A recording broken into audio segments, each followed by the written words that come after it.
Hi, friends. Thank you for joining us for another episode of Hello APGD, a neighborhood podcast about the Audubon Park Garden District in Orlando, Florida. I'm your host, Michael Lothrop, and today we'll be speaking with Steve Lewis of Gideon's Bakehouse, located at East End Market and now at Disney Springs. If you can't make it into their shop, you can also visit them at gideonsbakehouse.com or on Instagram and Facebook. If you'd like to be a guest on the show, or if you'd like to be a sponsor, please feel free to message me on Instagram at HelloAPGDPod. Thank you for listening. And with me today is Steve Lewis of Gideon's Bakehouse. Welcome, Steve. Thank you for having me. How are you doing today? I'm doing great. It's so good to see you. You're coming up on 6 years now in Audubon Park in East End Market. Yeah, I think we just a couple weeks ago had the secret anniversary. So it was the 6 years since the day that I showed up as a pop-up with no idea what I was doing at all. So it's celebrating 6 years of cookie ignorance. That's amazing. Yeah. And that spot was originally Fatto in Casa. Correct. And that was an Italian bakery. Do you know, was there a plan to fill that spot with something else since you were just a pop-up? Or was it just kind of, we need to make use of this space and then you never left? So the original idea, as far as I've been told, is that she retired. And had a great bakery, but she wanted to retire. So they made a deal to where she would leave her equipment there, and allow for a different pop-up to be in that space every month this summer. Gotcha. So I was just meant to be there for a month and then replaced by another local bakery or a house, a home kitchen. And I never left. I never left. And I heard you had a killer first day. You sold out of 3 weeks of product in the first day or something like that. I talked to the previous pop-ups and tried to get an idea of what my daily numbers would need to be to meet the traffic there. And I do freeze the dough before I bake it because I use real vanilla bean in the cookie dough, so it lets the bean marinate and work its magic. So I prepped what I thought was 3 weeks worth of sales, but it was all gone by 1 o'clock on the first day. On day 2, there was a limit of 6 per person that holds to this day. Wow. Yeah. Wow. I mean, and at about a half pound per cookie, that's 3 pounds of cookie that people can purchase at one time. Yeah, if I get the complaints about 6 cookies per person, I'm sorry that we're limiting you to almost 3 pounds of cookies per visit. I mean, that's an amazing start, an amazing trajectory of just, did you have any clue that there would be that kind of demand in general for this product? No, it was quite the opposite because I really only had, as I do today, there's 5 core flavors, and then there's a limited edition every month. And at the time, I might have had 8 cookie recipes down. And I remember thinking, how on God's green earth am I going to make a living off of selling, 6 cookies at a time? How long can I hold that interest? And a lot of it, too, is, for those of us who have been in Central Florida for, I've been here for a little over 20 years now. 20 years ago, you would rightfully think, I can't do this in Central Florida because there wasn't a great local scene at all. It was just, Outbacks and Olive Gardens. Some areas of town are still very much like that. It's kind of hard to break in when you have all of that kind of corporate chain presence, right? And I think the community as a whole wasn't very aware of the local business kind of world. My family would excitedly go to Olive Garden. As Italians, makes me sick. I'm sorry if my family is listening, but shame on you. Shame on you. Seriously. But yeah, East End Market was just this gem that popped up that really was part of what started to change the culture in Central Florida that has now turned into this ridiculously nationwide phenomenon for food. Being from New York originally, I would always go back to New York for food. And now some of the best in the world there. Always has been, right? But now I find myself going, oh yeah, but there's garlic knots at Bruno's. Oh, insane. You can't get that anywhere else. So yeah, I'm really, really proud of what's become of the food scene here, and I'm honored to be a part of it. Yeah, and what timing to come in to this area, and it was perfect. Yeah, Audubon Park is fiercely independent. Our business district, we basically have the 7-Eleven and ABC, and those are the only real chains, that, and so it's all small businesses. It's all, everybody is supporting one another. East End is very unique in its setup in just that, you have these different market stalls that are offering something different, and there's a lot of cross-pollination. And I was talking to Matt Hinckley of Hinckley's Meats. Yeah, I listened to that. I love Matt. He's fantastic. Yeah. He's so great. Yeah. Oh man, the Cuban. Oh my God. That he puts out. It's nuts, right? And it's right next to me, so it's dangerous. Yeah. I mean, they're right across the street, and now that the crosswalk's going in, I know that I'm going to be walking over there a lot more often. Yeah. But it's interesting too, how, he had a start very similar in that, he got that publicity through the New York Times, and he was on that that gift list. And so he was shipping out boxes and just crazy busy from the very beginning. So I just think it's so interesting that you're right next to each other and you both had this just awesome start and just haven't stopped, right? Hey, I think, I get accolades for being able to start a business on an $800 budget. And then, a few years later, I'm a flagship at Disney Springs, but I'm always quick to point out that it's not me that deserves that credit. It's the community at East End, because they created this crazy buzz and demand and lines down the sidewalk that drew the attention of an international stage, and allowed me to represent small business, on such a big level. It's so wild. The timing of everything just came together so perfectly, right? Yeah. And I'm so interested because I remember your shop, Uberbot, in Winter Park. Thank you so much. I love Uberbot so much. I miss it. It was special. Yeah, I know. I miss it too. And so that was an art gallery, a collectibles shop. Tell me about just how that retail experience went. And I understand Michael Reyes, who is your marketing person, he had an art show at Uberbot. Yeah, he's the art director for Gideon's, and he had his first art show at Uberbot. That's so cool. That's when we met. We've been super close friends. Ever since. But yeah, Uberbot was a childhood dream. When I was a little kid, I wanted to be a musician.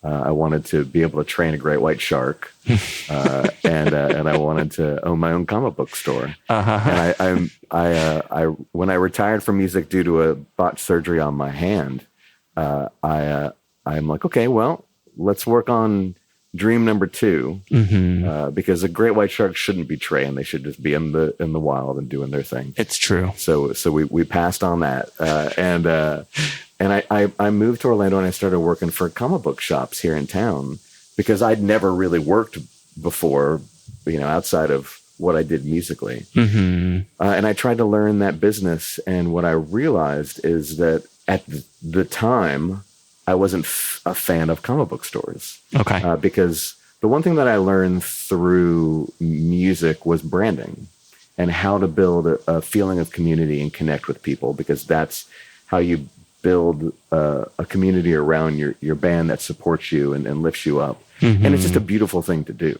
It is. And it's crucial to the survival of it too, right? That, having an audience and having it be rewarding. Yeah. I'm very familiar with that and how it's all on you to kind of build that brand and that, the image and the merch. You've got to have all that stuff. In a sense, everything I do is the same thing as my time as a musician. Like I think of the cookies as my song. Mm-hmm. So I remember writing music and looking at someone's face as they listen to that song for the first time to see what kind of an emotion I could elicit from them. And I do the same thing with cookies. Like I will be that creeper that's watching you, through the window at East End if you're out in the courtyard. Mm-hmm. Like I thought that was you. Yeah, that was totally me. Yeah. So to me, it's all very much the same. And when I started working for comic book shops around town, in my opinion, they were, they had products on the floor and posters taped to the window and perpetuating that stereotype that comics were for, kids or geeks. And I really wanted to create something that was far more welcoming. And this is before the Marvel movie phase really kicked in and it became cool to. It was very fringe back then, right? Very, very so. kind of almost underground in a way. I wanted to change hearts and minds, and that kind of turned into Uberbot, which was originally set out to be a comic book store, but became more of an art gallery that it was often referred to as a comic book store for people who hate comic book stores. Wow. Like we had a lot of comic book artists that I would invite to do art shows at Uberbot, but I would ask them to do their personal artwork, which was groundbreaking at the time. Like no gallery was giving comic artists an actual platform as an artist, which happens all over the country now. But Uberbot was really the first. That's so cool. And I remember those comic book artists would bring their wives, and their wives would say, "This is a comic book shop I like to hang out in." Wow. And in that way, Uberbot was way ahead of its day. It was successful, but it was also open before that 2008 crash. Right.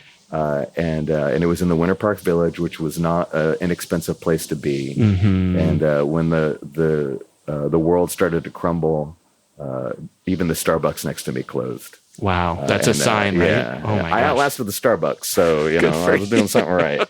But in the end, it all crumbled, and here I was losing my house and every penny I had, and I started selling cookies from my kitchen because I used to bring cookies to the art shows that we would host at Uberbot, and that's what kind of kickstarted it. The cookies were always a hobby for me. Yeah. It's I really did spend 15 years working on my chocolate chip cookie recipe. That's amazing.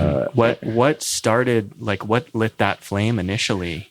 I couldn't tell you because it started pretty young. My friends will, that I've known since elementary school will tell you that I had concoctions. Really? Preteen. That's awesome. As a matter of fact, the first dessert I remember trying to make was a banana chocolate chip muffin. Okay. Which, 30 years later became the banana bread chocolate chip cookie. Wow. Yeah, which is kind of an homage to 30 years in development. It really was. Like wow. I brought you one of those today. As a matter of fact. Thank you. Yeah, it's very special to me because it was actually the second cookie I ever tried to create, but I was never, ever happy with it. And I think part of what helps the success of Gideon's is my obsession with making sure that everything on the menu is the best that I know how to do. There's no such thing as the best cookies, the best anything. Food is subjective. It's not quantifiable to say such a thing. But it's important to me to offer everyone that visits us the promise that this is the best. There is no, this will work. This will be fine. People don't like this. I spent a long time on stuff. That peanut butter cold brew was 7 years of tinkering. The banana chocolate chip cookie ended up being over 20 years. There's not a lot of new items, but what does pop out, like the cookie truffles that we put out there today, was months and months and months of tinkering. That's so exciting. I can't wait to try that. So many of them. Just so much. I've actually now... I've got it down to just 1 day a week of taste testing. Okay. There's 1 day that is just my entire diet for that day is cookies, cakes, truffles. What a day. That's a real cheat day, right? It's a super cheat day. Yeah. Like it's not right. It's not right on my body as I get older is starting to point out the flaws in my logic. Well, you can taste maybe smaller amounts of each thing. No, we don't do that at Gideon's Bakehouse. I gotcha. Yeah, there's no nibbles. It's all in. Yeah. I like it.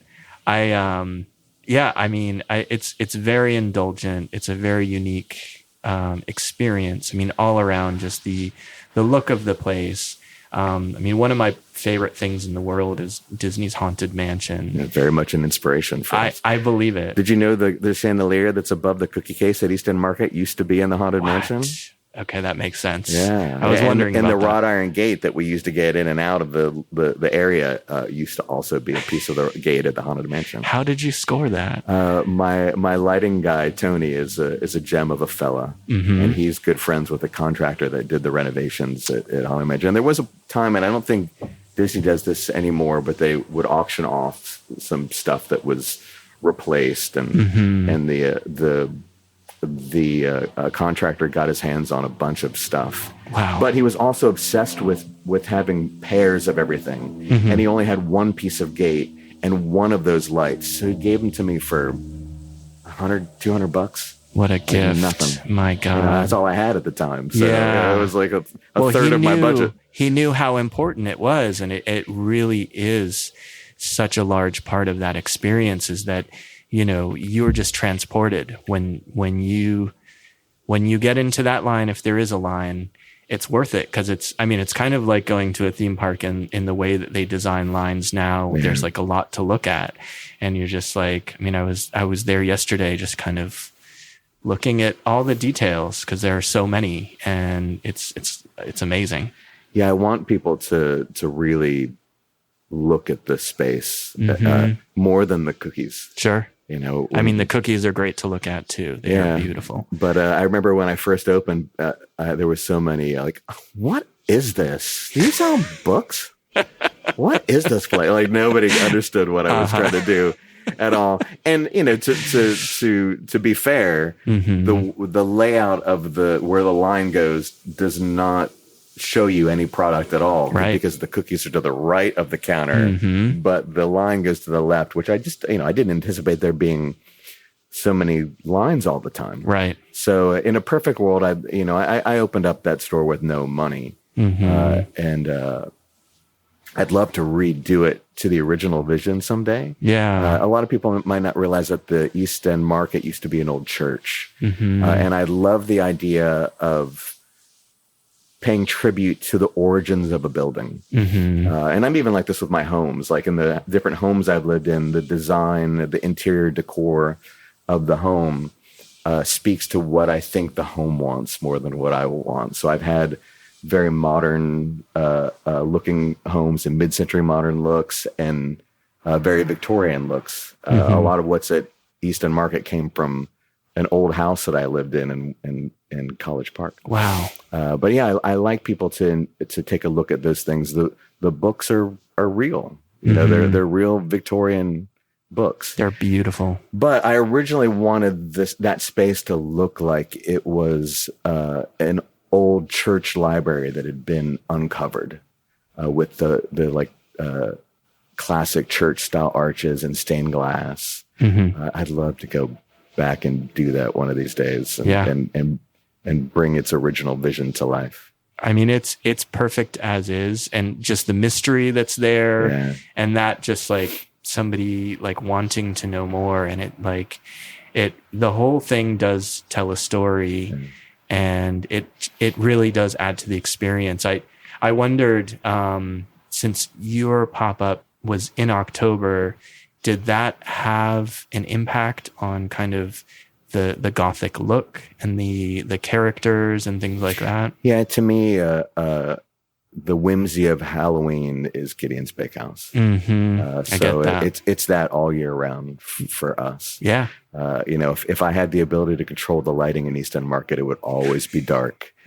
You know, in there. And I there used to be these heavy black curtains that covered the windows, but my staff is like, okay, we need some light in here to be able to do some work. That way people can see the books and everything and it's nice too. Like to me, Gideon's Bakehouse should only exist at night. Because I love the courtyard at East End Market is just gorgeous, and to sit there at night and to look in at those old chandeliers hanging it in the Gideon space is a treat.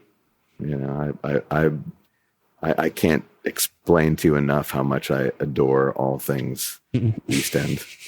And I see the joy that it brings to other people. And I mean, it's the perfect fit for Audubon Park because people do really get that. Like the shops here are so unique. I don't know if you ever go into Dear Prudence, but I go everywhere. It's And I love this area. It's Town is the best, right? Yeah. I know. And I, it's all part of this destination neighborhood that, it did not used to be that way. I mean, when I moved here about 20 years ago, it was cool. Yeah. And that was part of why I purchased a house here. But remember Enterprise 1701? Totally do. Oh, wow. So I was living in Melbourne before I moved to Orlando. Mm-hmm. And I was saving all my pennies, and I would drive to Enterprise 1701 to buy like a $30 30-minute anime import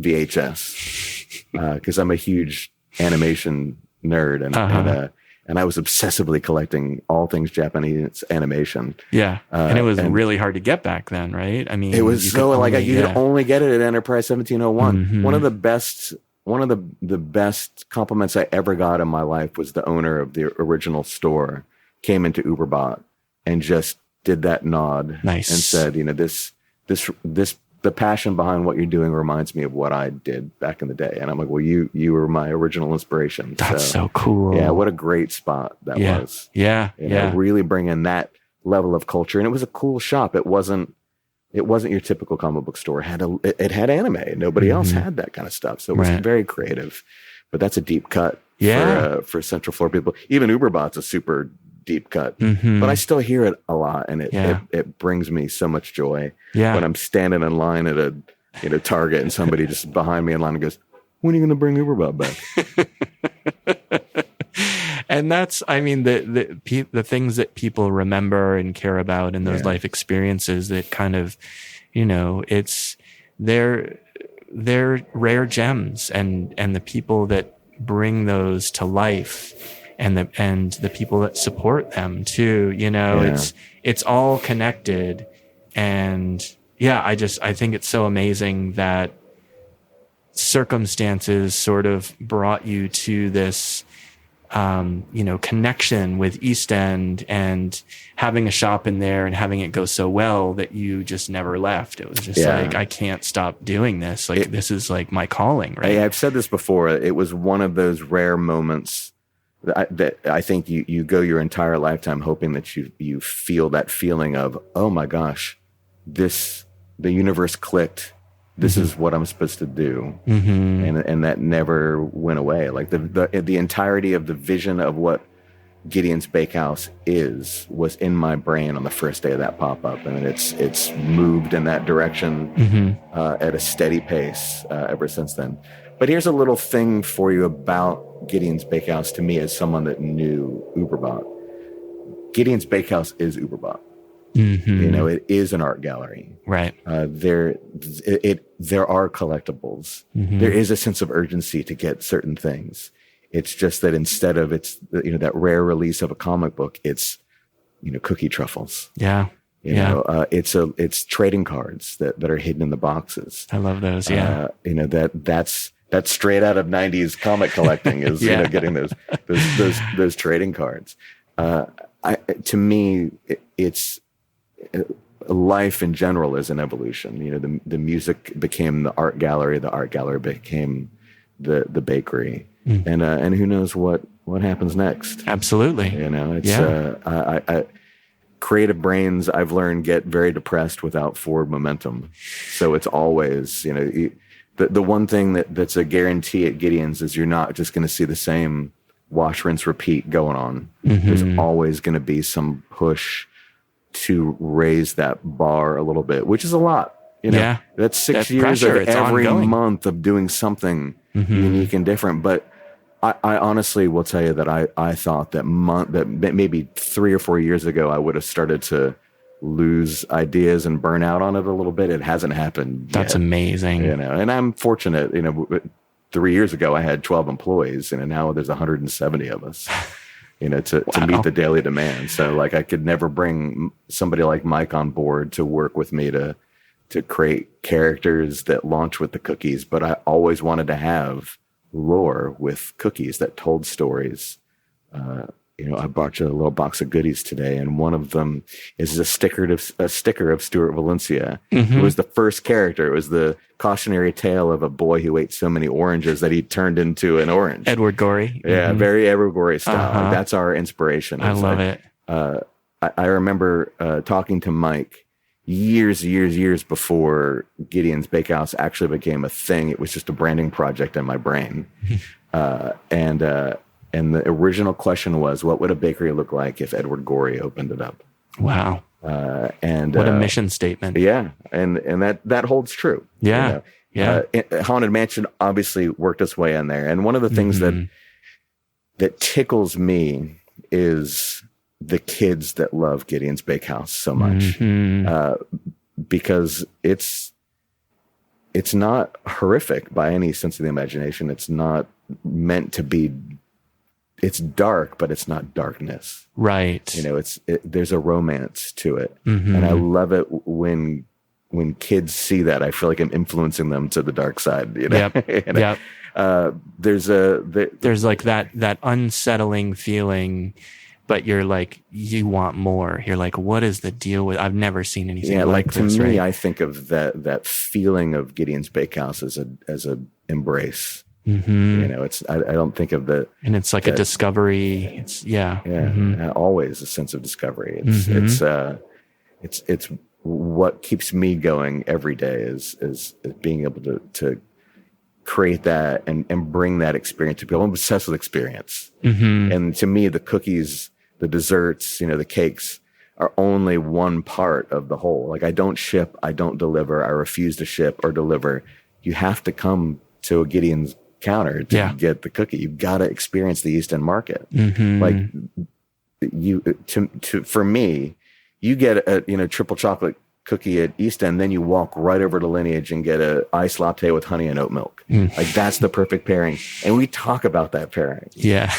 You got to get the sweet greens at Skybird next door and your cookie for balance. There's so much great stuff, at East End. And while Gideon's at Disney Springs is the full Gideon's Bakehouse experience, what makes East End so unique is that it's the true community ecosystem. It's a different kind of experience, but it's a must experience. Right. And it's what makes me so proud about being in there and being a part of that family. Because I didn't know what I was getting into when I started all that, and they helped me out. John is amazing. Ashley's amazing. Jesse used to be there in the kitchen, taught me so much. And anytime that anybody over there needs anything, I will do anything that I can to help them out because I know that they would do the same for me. Right. And that's beautiful. It is. I and everybody is growing together, right? Yeah. And it's like you were able to grow, beyond the space to like one of the biggest platforms in the world. I mean, being at Disney Springs is just like... And I'm using Lineage Bean in my cold brew. I'm using Kelly's homemade ice cream for my hot cookie hour. Love that. And nothing tickles me more than like Disney Springs will post on their, multi-million viewer social media account that Gideon's has a brand new cold brew using Lineage Bean. What exposure, and right? That's, and I remember when we first opened, a lot of people were like, oh, what about, locals going out there to, the mainstream? I don't think of it that way. I think of it as, I want people that visit Central Florida to experience the local food scene. So if I have to go to them to show it, right, I'm going to do it. And I will tell you, we're out there all day long going, have you been to the East End Market location? Have you been to Winter Park? Have you had, the mustard spaghettini at Prado? We're talking about this stuff all the time and helping people experience the full culture of Central Florida. Disney is certainly a part of it. It's a staple and what has brought people to this part of the country. But unlike 20 years ago where there was just generic around it. Now there's real culture that sticks. Mm-hmm. It used to be a very transient culture, but now there's a real feel and vibe to Central Florida that, will keep me here for a lifetime, even though I will eventually disappear into the mountains for half of the year. Sure. Yeah. No, that's the way to do it. I think that traveling away from Central Florida at different times, especially the summer, if you can do it, is part of survival here. Because people are settling down here more than in the past. Like it was pretty transient before. People would kind of, find their footing and like build something and then like bring it to another city. Yeah. And I think it's so cool that has, the trend really has been to like put down roots here. Yeah, it's almost the opposite. Leave. You build something somewhere else to bring to Central Florida. Yeah. And that's and it's popped up quite a bit on a lot of lists of best food cities in the country. Mm-hmm. And that always makes me smile. And, I'm not a competitive person at all. I want every place to have great food. And I think, I'm sure we all spend a lot of time in our heads psychoanalyzing the blessing or curse of the internet. Mm-hmm. And if I'm going to give it its greatest blessing, it's the spread of creativity on all levels. I remember thinking this at Uberbot, seeing how much better artists were getting because they got to see what artists all over the world were doing. And it just inspired them to be better and better and better. And that same thing has happened with food. Mm-hmm. It used to be where you could only go to the big cities for amazing food, but the internet has opened up that exposure of what the creativity of cuisine can be. Mm-hmm. And it spread it through everywhere. I was in Zion National Park and had the best acai bowl and, smoothie and cold brew, just right outside of the park. And I guarantee you 20 years ago, it was just, diner food everywhere. Mm-hmm. And I love to see it. Yeah. It makes me happy. Yeah. And what a positive outcome for the internet. Cause there's a lot of things that the internet is not great with. Yeah. It ruins my day almost every day. Because I do run the social media myself. And, I posted something the other day and I got maybe 200 responses to it. Okay. DMs. Okay. Not in the comments. It was all just personal DMs. Mm-hmm. And they were all just, I love that flavor. That cookie is my favorite. Oh my gosh, please bring that back. Make this permanent. And I'm just on my couch and smiling and thank you. Aww. And then I literally get to the last one and it was, that cookie makes me sick. That is your worst cookie. Like, why would you even put that on the menu? And I responded by saying, it never fails. Mm-hmm. I will read 200 most positive things, but there's always one that wants to wipe that smile off my face. Yeah. So that was you today. Thank you. Well done. Oh my God. That's so frustrating.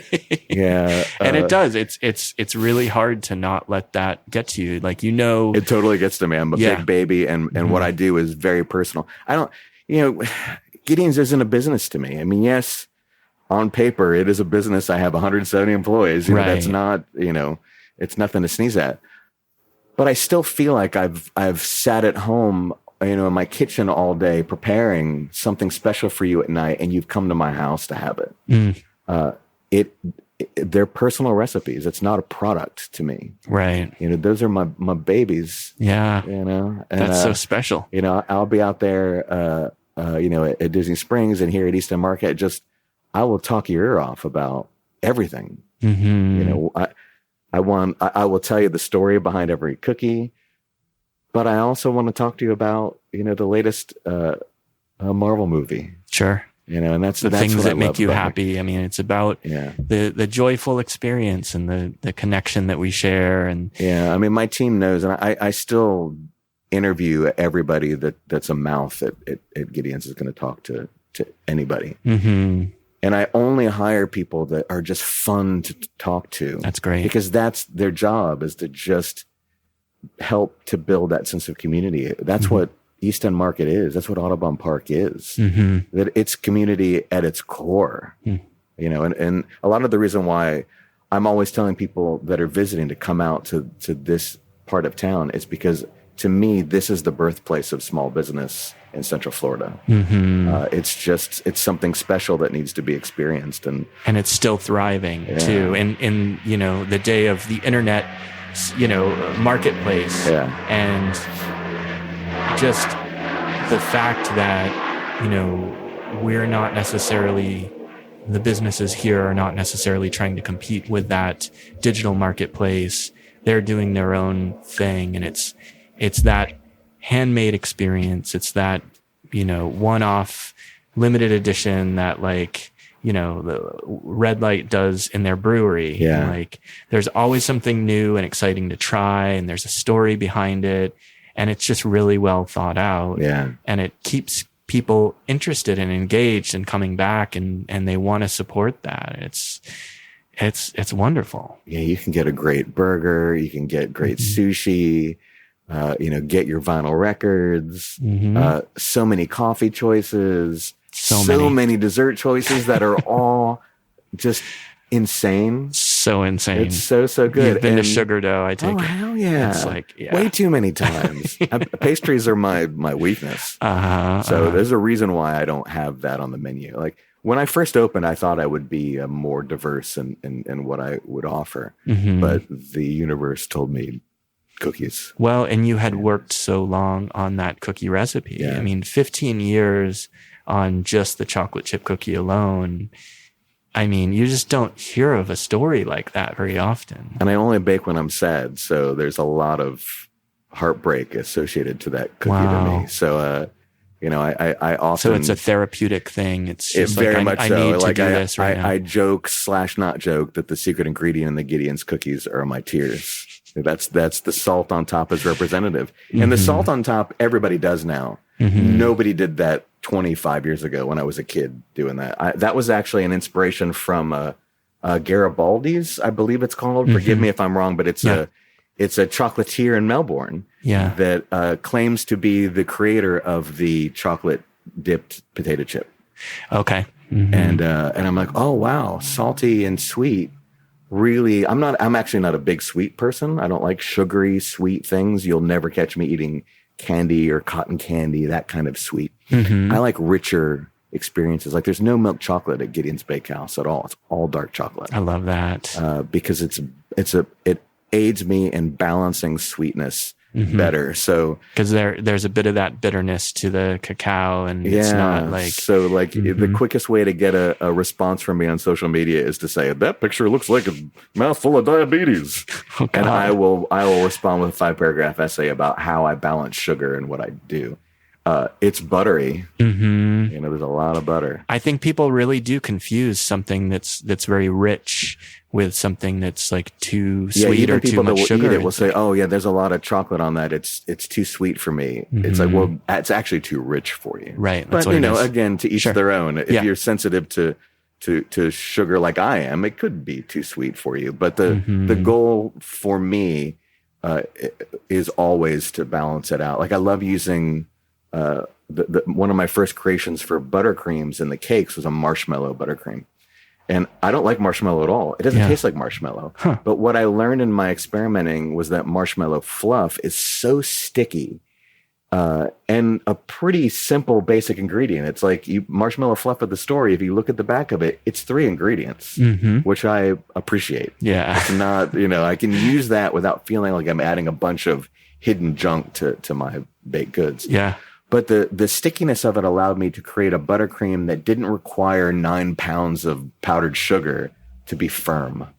That's amazing. So if you join us any Friday and pick up the Rainbow Crunch Cake, our Pride Cake, that was the first cake that appeared on the menu with that original recipe buttercream, which was my marshmallow buttercream. And now I'm starting to use it more and more often because people appreciate that it's not that Publix level of buttercream sweetness. It's really balanced. You can eat that entire slice of cake, which is most likely a pound. Wow. Because the cakes average 10 to 12 pounds, and we cut 10 slices out of it That's amazing. That's a good splitter, a good sharer. Yeah, I don't play around. We've been having this discussion a lot this week. I'm obsessed with giving you value. And yes, I have a $6 cookie, which is more than the average person. Sure, but it's more cookie than the average person. So you go in a cookie in the mall. By a pound costs so much more than Gideon's Bakehouse, but it's not handmade. My cookies take over 24 hours to prepare. How many chocolate chips? My personal trainer pointed out the other day. He was in the mall and he bought some mall Mrs. cookies, Fields or something. And like he's that. like, he's like, it had like 3 chocolate chips in the whole thing. I have like 80 chocolate chips per bite. Yes. I don't play around. It's great. So like I'm really trying hard to offer that value. Like per pound, you can't beat what we're offering. But we also are living in a time right now where the food costs are outrageous. Right. Outrageous. Yeah. And even with my buying power, like I'll buy $250,000 in chocolate chips a month. It's hard to not get slapped with a triple increase. Wow. And we're dealing with that right now, to where the profitability of what we do is minimized almost to nothing. Yeah. And everyone is raising their prices, and I just don't want to. Right. I'm hoping to ride it out. Yeah. Hoping to ride it out. I mean, it's like something's got to give eventually, but it may not be that those prices are that way forever. I mean, it's hard to say. Yeah. The danger of it, and I know this is off topic to Audubon Park, but it's just been in my brain, is that these companies will go, oh, we raised the price of butter 3 times and we're still selling the same amount. So why would we drop it back down to what it was last year?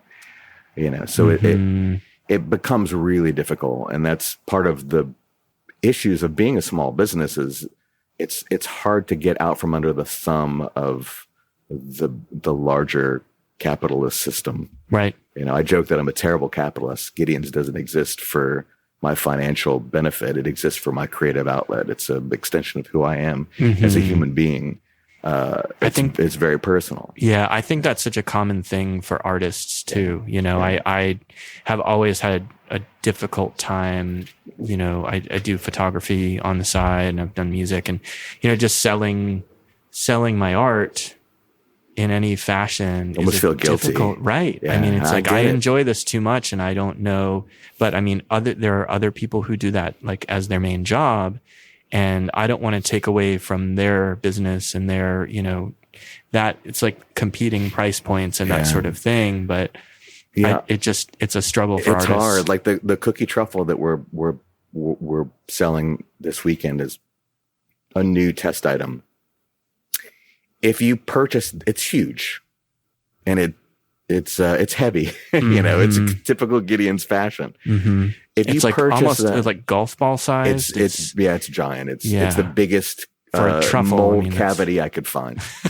If you bought that at a chocolatier, it'd be $12 easily. Yeah, but we're half that. Wow. Even though the way that we do it and the time and effort and energy that goes into everything being handmade is identical, I don't want to be there. So my business model, if you have to identify it as such, is in volume. Yeah. And who would have thought that I could pull that off at a little market, in the middle of a quiet community. Right. But and that you would have to limit the amount that you sell to each person, because you want other people to have a chance to have that experience as well. Yeah. Right? And Gideon's at Eastern Market is 286 square feet. So one of the original questions I used to get all the time is, why don't you just make more? I'm like, well, where am I going to put it? Right. I'll put it at your house. You live right across the street. So now I know. That's fine. I know the secret. We'll sell them out of the front. Yeah. So, it's always a challenging space.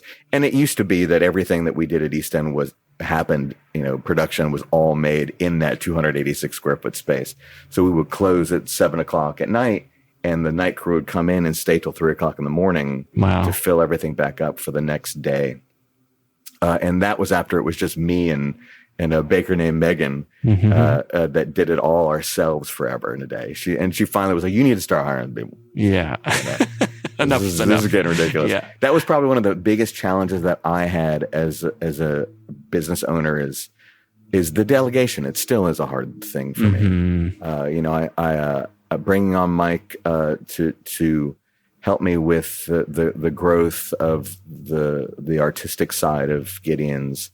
Bringing on Patrick McKinney, who's my operations manager, to start to deal with those logistics of the day-to-day has allowed me to spend more time with my head in the clouds, which is where growth happens. That makes sense. So I was the only person you would ever see at Gideon's at East End Market for the first 2 years. And I realized that if I was ever going to grow creatively, operationally, I had to stop working the counter every day. And to not burn out, right? Yeah. I mean, that was part of your fear is that, I'm sure at that pace, you're like, I don't know how many years of this I got in me. Physically, it was impossible. It had to stop. But creatively, that's where my health lies is in creative growth. And there is none of that if you're just hustling right behind that counter all the time. But it was very hard for me to start bringing on people. Yeah. And you started meeting people that you trust and that you met from other times in your life. And there's like, I know that the core team of people that I work with we're all growing old together, because the part of the beauty of the entirety of my team is, I hire for emotional maturity. That's the one thing you have to bring to work with you every day. Yeah. It's the thing that you can't teach too, right? It's just, so you have to hire looking for it. And I tell everyone that there's one thing they have to leave at the door, and that's your ego. Makes sense. So my promise to my team is that you're never going to deal with drama and ego from me. I'm not going to deal with it from you. And that's the easiest way to let go at Gideon's Bakehouse is to, start a clique. Cause drama, bring your ego into the room, and we don't have that, and so that allows us to really have that confidence in saying we're going to grow old together, and it makes us as a group very easy to work with. And I think a lot of that is, when you grow up as a musician, you're taught that you're better than everybody else because you could sing and play guitar. And if you're smart, you learn the fallacy of that quickly. And I think I did before my 20s. So I work really, really hard to keep my ego out of things and not let any successes that we have, falsely make me believe that I'm better than anybody else, because there's no such thing. I don't even believe in intelligence. There's just experience. Sure. And I'm fortunate to be presented with so many doors that create so much experience for me. But East End Market doesn't allow for that either. So as Gideon's grew, it grew so grounded because I'm surrounded by such supportive community, and that's invaluable. And like small business professionals, they're so great. Skilled at their craft, right? Yeah, it's such it's inspiring. It's such an inspiring and important thing to have in your life, and I don't take it for granted at all. I'm so happy to be here. That's amazing. We're so happy that you're here too. And having that mix of both consistency and creativity, I think is like... Consistency is a very big word. Right? It's a very important word. It comes out of my mouth every day. Yeah. And like those two ideas don't often coexist, or like artists, creators don't know how to make those two things match up, because it's like, well, this is what I'm feeling today, so this is how it's coming out today, right? It's like, I have the blessing and curse of perfectionism, and I say blessing in that it drives that level of consistency and that strive to be better, that I think propels any small business forward. But the bigger negative to perfectionism is it's hard to find happiness. You know? And happiness is so important. Important. Life is way too short to not have I've also that expressed joy. that the core of Gideon's is melancholy. Yes. And whimsy. So maybe it's best that I'm always you've embraced a little it. off. Yeah. The darkness and the light is I've often said that I there's a sadness that's always existed in me, but it's a sadness like a carpenter's song. There's a beauty to it. You know, depression and sadness and melancholy can be two different things. So I don't actually see that that emotional state as a negative. I think it's some of the best art comes from it, right? I mean, like really, I am a ballad guy. Like I'm going to listen to those love songs and cry myself to sleep at night. Yeah, and then harvest the tears to put on the cookies the next day. Yeah. It's a process. I love it. Yeah. And what was the name of your band? Did you have any recordings? Is there any music out there? Yeah, but because I'm getting old, it doesn't exist digitally out there. But we were called Bubblegum, and we were all 14, 15. And we just had a little reunion a couple of years back, and we're listening to our old live recordings. And I was shocked how tight we were. Nice. At 15, 14 years old, all original music. You did a studio recording? We did 11, I believe. Wow. Over the years. There's a lot. There's even a Steve Lewis solo album floating around in some used record store out there somewhere. I'll check Park Ave CDs I don't have for it. So you know. All right. I'll let you know if I find it. It was that was a great. I had a very unique childhood. You know, and I learned a lot of lessons really young. Like I think I might have been more emotionally mature when I was 15 than I am now. That's wild. Because I was almost forced into it, and being 15 and being surrounded by people in, you know, venues and clubs could go in multiple directions. Of course. And there's a lot of downtime during the day too, you know, when you're touring, especially. It's like, oh, what do you do with that time? And then afterwards, and it's like everybody is amped up from the show. Yeah. And there's a lot of opportunity for that sort of thing. But I grew up with a weird mindset. This would be for a psychology podcast. But I always had this mindset of, you know, we're talking 7, 8 years old, of going, does that represent who I am as a person? Do the words that just came out of my mouth represent me? Do I really mean that? Do the clothes that I was, everything is representative of who you are. And it's kind of almost existential in a way, right? Yeah. Well, I was always trying to be true to me and not a product of my environment. Okay. So being in music was very interesting because I was observing everyone else's lifestyle and cause and effect of their choices. And it really helped to shape me in a pretty grounded way. You know, I'm pretty stable.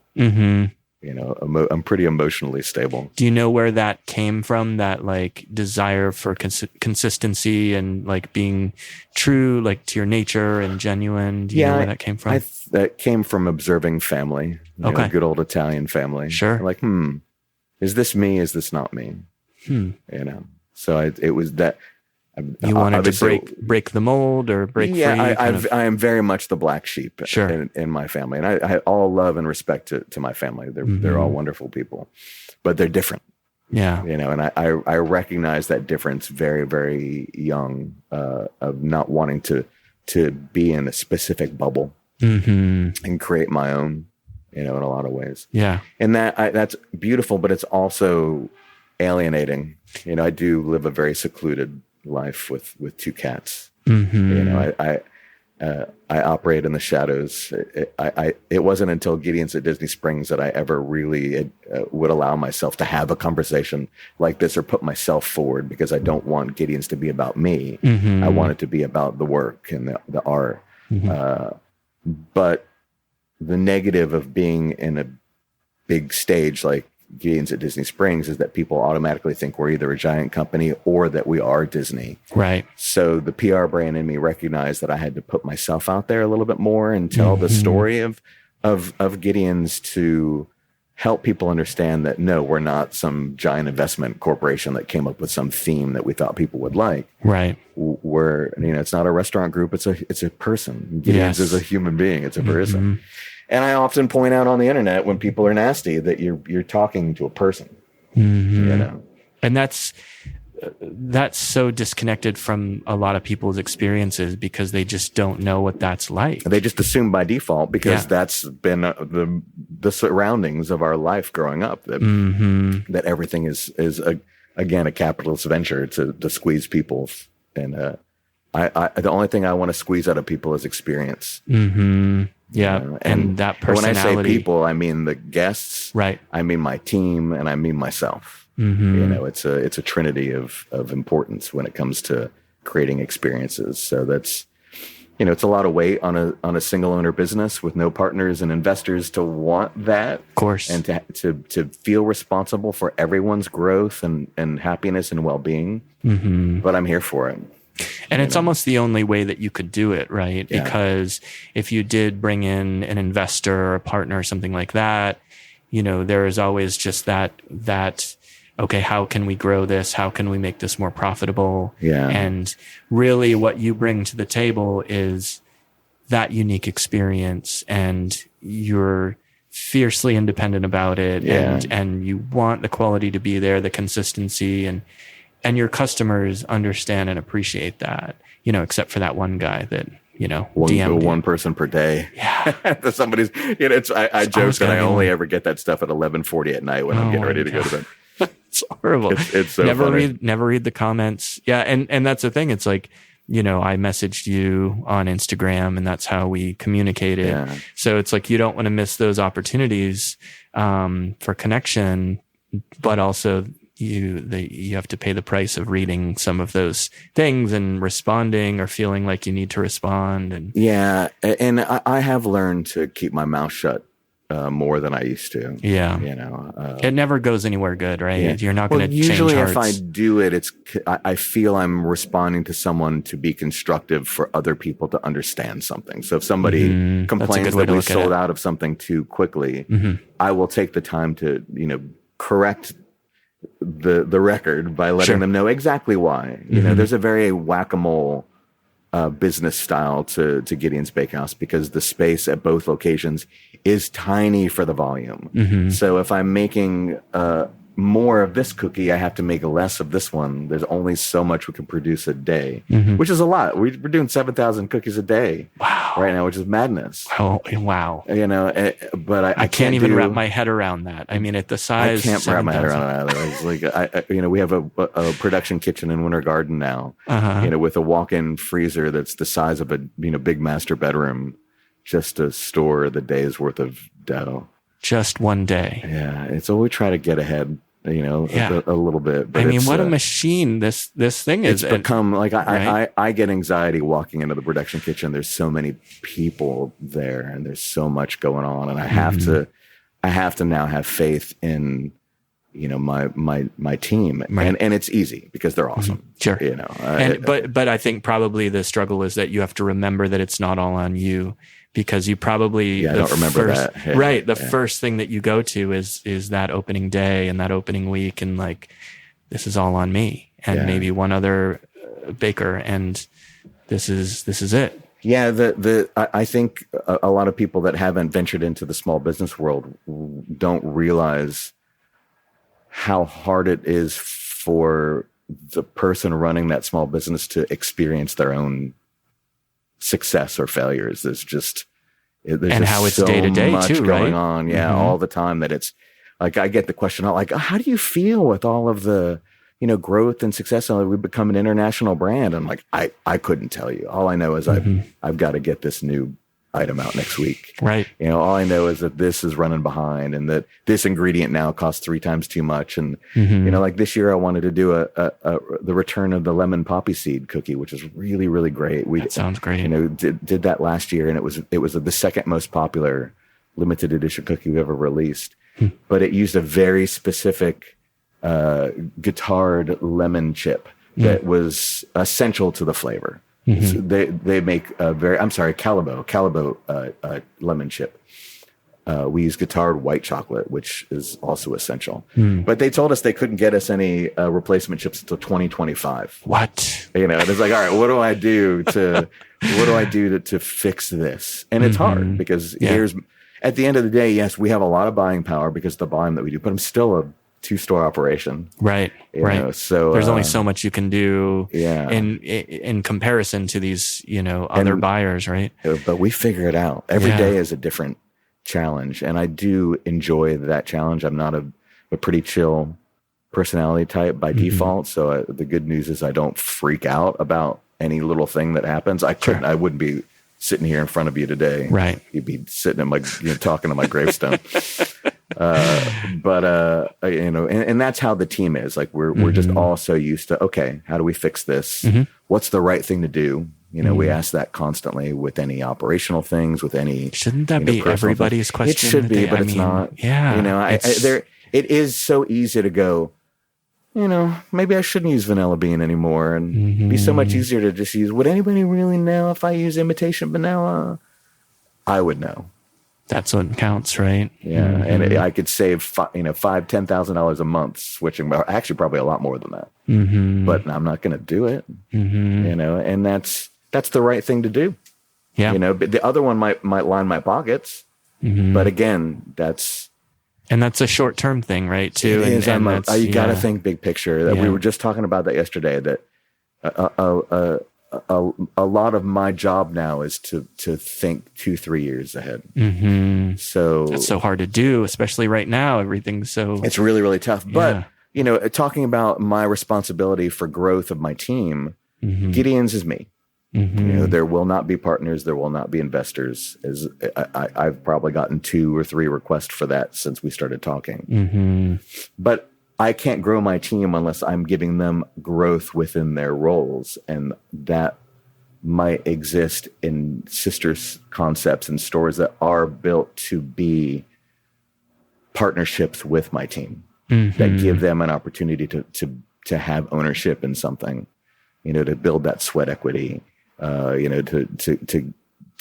give them something to push for and growth. And that's important. So part of my brain is like, it would be super easy for me to just put Gideons everywhere. I get the request constantly, but another Gideons would only ever happen if it's a creative challenge. A lot of what I'm working on in the background is what else can there be that expands the story of an individual character from Gideon's Bakehouse and gives them their own thing. There's a lot of opportunity. There's so much opportunity there, and that's creative growth for people that I work side by side with. It doesn't always have to be about me and Gideon's Bakehouse. Yeah. So that's a lot of my background work is developing other ideas that could be really, really fun to play with. New playgrounds. Yeah. That potentially have a more traditional business structure and don't kill us like Gideon's does every day. Right. I've even said to my friends that work out at Disney that they're never getting another Gideon's Bakehouse out of me. Like you can't do that twice. Like it's so hard. But what's great about it is you can't duplicate it. There's a lot of Gideon's copycat recipes out there, but none of them are anywhere close. I believe it. I was talking to Jared at Lineage the other day that peanut butter cold brew, like I spent 7 years tinkering with it, but then I spent another year with Jared and his team trying to figure out how to make 600 cups of it a day because I was making it in my kitchen and that doesn't always translate. And because I have I don't have that this will do attitude, I feel like Jared started to hate me after a while because there were so many, nope, this isn't it. This isn't how we're going to do it. This isn't going to work. Until finally it broke through. And after a year, we had this beautiful peanut butter cold brew that we joke will not be duplicated because it's too hard. And nobody wants to go through all that. There are other places now that do peanut butter cold brew and they just squirt a Reese's peanut butter syrup in it. And that's not what we do. Like there's real peanuts from a small farm in Georgia. Wow. That gives it a very, they make it for us to a very specific roast of the peanut, paired with a very specific roast of lineage that really creates this synergy in flavors and gives you a nice balanced thing. So there's a lot of work that goes into all of it. It's not cheap, but that's part of what makes not only Gideon's Bakehouse unique, but thriving small business unique. I think what does create longevity is like, I love it when I go into a place and you can feel the care in the menu. And then I get really annoyed when I walk into a small business that's just serving Cisco food off the truck. Yep. I don't want that. No. And some people do want that, and I'm just speaking for me personally. It's like that's not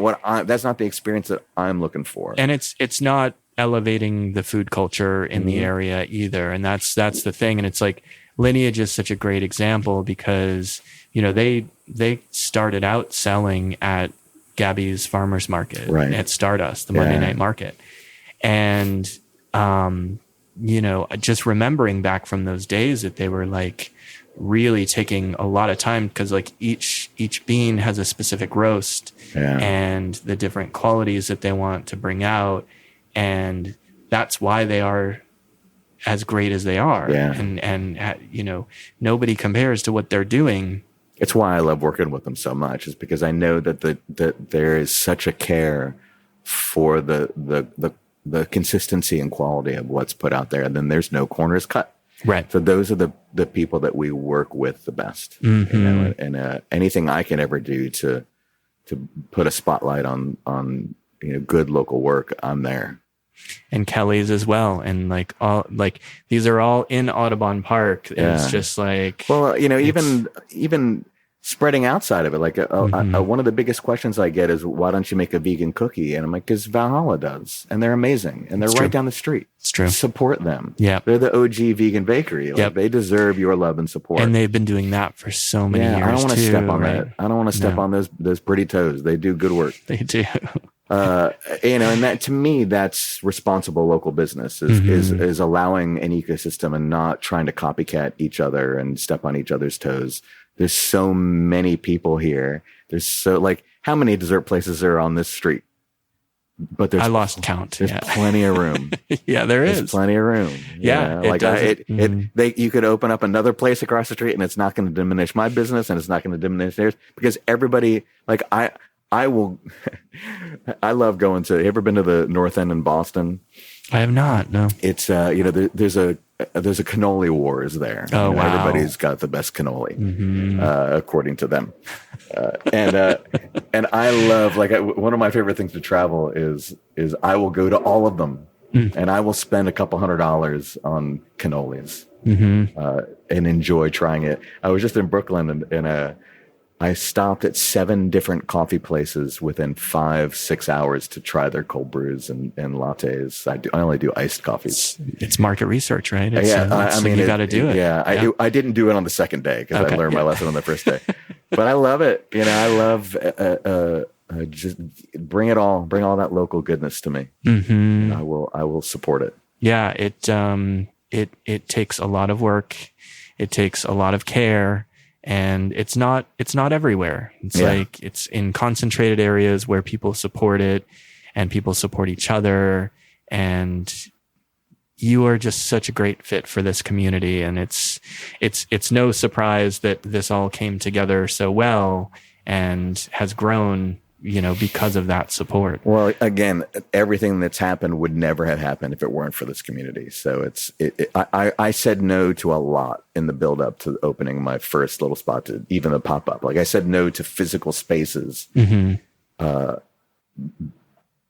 because nothing felt right. Easton Market felt like home, right away, because the brand of Easton Market in of itself is well respected. So, and it was 3 years in. It had opened, I think, 3 years prior to you being in that space, if I'm not mistaken. Two, okay, maybe, I don't know. Something around there. Don't ask me anything about time. Sure. I had thought that we were on our 7th year, and someone corrected me. They're like, "No, this is you open at the end of 2016. Do the math. I'm like, I don't want to do the math. What is time? Yeah, you know, that's relative. Yeah, construct. So I being here has just been like I'm a broken record. I love it here. Yeah. No, I mean, I think that it's something to be celebrated, and that's exactly why we are here at this podcast today, because it's something that I want to share with the world. And I think that the stories are really what makes this area so rich and so special and keeps people coming back. And the fact that you now bring people from Disney Springs to the area is a game changer. I mean, we had some of that before from Visit Orlando and things like that, but now it's like they're literally coming here because they don't, you have the virtual line at the Disney Springs location, but they're like, I could drive half an hour, right? Yeah, I was there this morning before I came over to you, and it was almost exclusively Disney people. You could tell the difference. Wow. It's really funny. Yeah. And a lot of it too is because I've been at East End Market for so long, you just know everyone's face that's the regular there. But yeah, I've often spoken about just creating breadcrumbs to where you want people to go and have their experiences. And all that I can do as a small business owner, my greatest responsibility is to lift up and spotlight the community. And what's beautiful about Audubon Park is it is a flawless blueprint for how to do it right. How to build a local community of businesses right. I can't think of a better example, certainly in the state of Florida. And East End Market has been duplicated many times. I remember when we first opened, there was always suits coming through. And they're like, we're thinking about opening up a food hall in downtown Orlando. And, yes, you need to come out and check out the Tampa. I actually went and toured Armature Works before they built it. Yeah. And it was a super cool building. But I opted for my Disney relationship instead. So I think I made the right choice there. Yeah. But yeah, it was really interesting, especially in those first few years, all those investment types coming through, looking at the success and business model of the East End Market. It really is an incubator kitchen for small business ideas. Yeah. So much to the point where I've almost felt guilty still being there. Like I need to give up my space and let someone else try it out. But, I've been corrected on the fact that there is something to having anchors there and stable things there that keep people going for all the new surrounding ideas that are popping up. So it's really true. And Domu, same principle. They bring so many people. I mean, everybody in there brings so much to the table. Winter Park Pacific Company, for goodness sakes. Yeah, it's just a phenomenon. Yeah, everybody in there. So I'm super proud, and I'm very grateful that you even wanted to talk to me about Audubon Park. It's a subject that I can babble on and on about for hours on end. Same. Well, thank you so much for your time. This really has been a pleasure, and we'll see you soon. Thank you so much.